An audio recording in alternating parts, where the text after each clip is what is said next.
All right, hey guys, this is Avera. This is another Ask Avera episode. In this one, I'm going to talk about my coming out story and why I probably wouldn't do it again, at least the way that I did it the first time.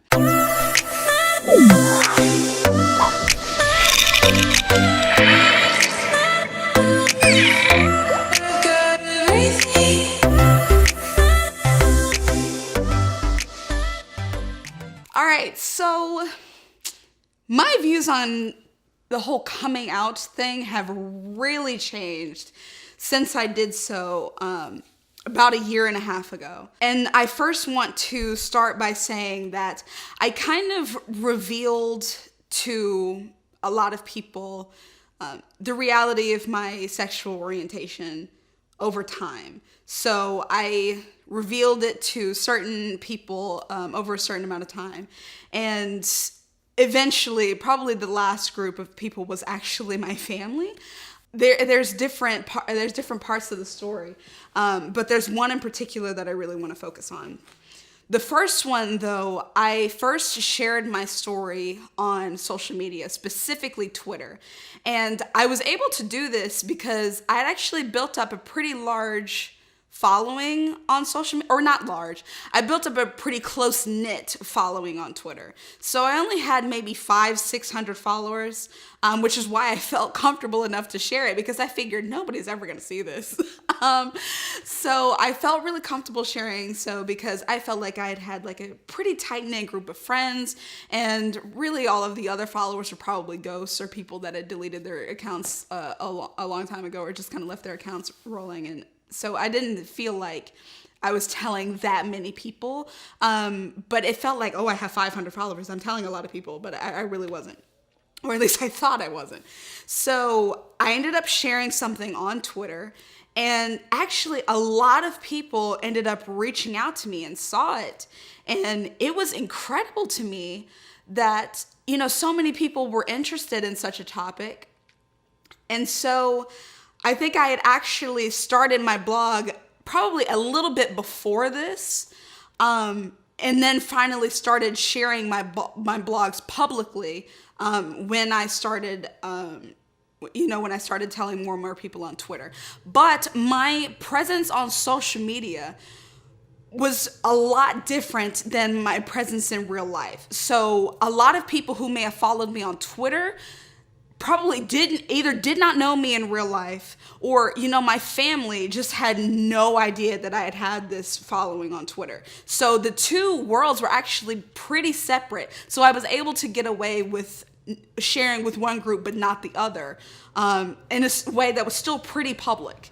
So, it made me comfortable sharing my story, and I'm glad that I was able to build up that courage in order to share it. But I wasn't quite ready to tell my family yet. So there was still a bit of, I was still able to be a bit anonymous through that. So it gave me the time to build up the courage to tell my family eventually. However, when I ended up telling my family, I really wasn't ready. And I was kind of forced into telling my story. So I was actually out with a group of friends at a friend's house. And this was actually, so she was, the girls whose house I was at, she was a mutual friend of two other friends that I had. And I was hanging out with them that night. And they were like, oh, let's go over to this person's house. And so we went. That was the first time that I had ever met her face to face, but I had heard about her from my two friends, and we knew each other in passing, but I wasn't ever like actually introduced to her. But I remember telling her a little bit about my story, sharing my story with her, because I had told my two other friends. And I remember her saying that, if you're sharing your story so open and publicly, but you're not telling your parents, you're kind of living a double life. And I really feel sorry for you. And you should really tell your parents, or you shouldn't be sharing your story at all, or something along those lines. Now, to an extent, I understood a bit of what she was saying. I got it. That I was being so open with other people, and yet pretty much afraid to tell my family. To an extent, I saw her point. However, she went a bit too far by saying that, you know, you have to tell your parents or I'm not letting you leave. There was a point where she took my car keys. And like, if you know me, or if you knew me back then, I've actually grown a lot since then.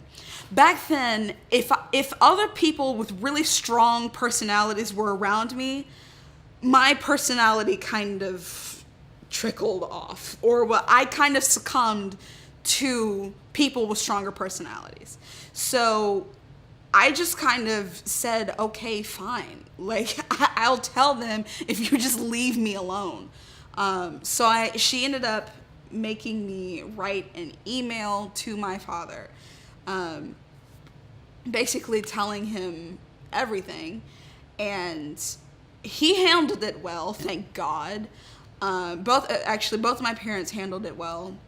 But I was still really, really traumatized by the event. And I was not ready to tell my parents. There was a way that I wanted to go about doing it, and I was robbed of that chance. You know, I didn't get the opportunity to tell them in the way that I thought best. Or, you know, what I really would have liked to do is talk to my spiritual director about how to tell my parents. Which I felt like would have been a lot more beneficial. You know, I wish it could have been handled differently. But at the same time, I'm thankful that it was handled the way that it was, because now I'm able to show people that if you are going to tell people, that is not the way to do so. The person whose life this is affecting, you know, the person who actually lives day to day with this experience should be the one who determines who they're going to tell, you know, because my situation is pretty rare, you know, where I'm very open and very vocal about my story, but at the same time, I don't mind doing so. And I honestly think that God is calling me to be open and to be vocal about my story so that I can help other people do the same, but not at the same scale as me. What I think is good, and why I kind of dislike this whole coming out thing that's happening in our society, is that, I mean, honestly, it's really not too many people's business. You know, it's something that's very, very personal, and a person who doesn't want to share that openly shouldn't feel like they're obligated to do so. And another thing why I think this is should be handled, you know, in close-knit friend groups or family groups, is because once you slap that label on yourself, or once you even tell people that you have same-sex attractions at all, even if you're trying to live a chaste life, so many people, you're going to open the floodgates for people to make judgments about you or make comments, tell you how you're supposed to live your life. And I've had this happen to me where a lot of my friends, especially those who are openly LGBTQ or identify as LGBTQ, you know, they'll just be in my face almost constantly saying things like, you're gay, just deal with it. And, you know, if a person hears something enough, it is very difficult for them not to come to believe that. You know, and I just think it is so hard for people, you know, when you open the floodgates for people to make comments about you, it kind of makes things a lot more difficult, which is why I don't think it's all that necessary for a lot of people to know. If I was not so public and making videos, blogging about it, I probably wouldn't have told that many people, because honestly, it's not that many people's business. It's something that I deal with. It's something that I experience. I have friends that I talk to about it who also experience it as well. But I mean, other than that, and my family and some other close friends, no one really needs to know this information about me. You know, it really doesn't change too much about my lifestyle. So I mean, I really don't see why why a lot of people should know, but it does need to be handled by the person experiencing it. And I forgave the girl who did this a long time ago, but I really do feel robbed of the opportunity to have shared something very personal to me with my parents, something that I wish we would have been able to talk about a bit more, but I didn't have that opportunity, you know, and I kind of have to, again, play with the cards that I was dealt. But if it could have gone differently, I would have liked it to. Thank you all so much for watching. Be sure to like and subscribe if you haven't already. Click the bell notification to be notified every time I post a new video.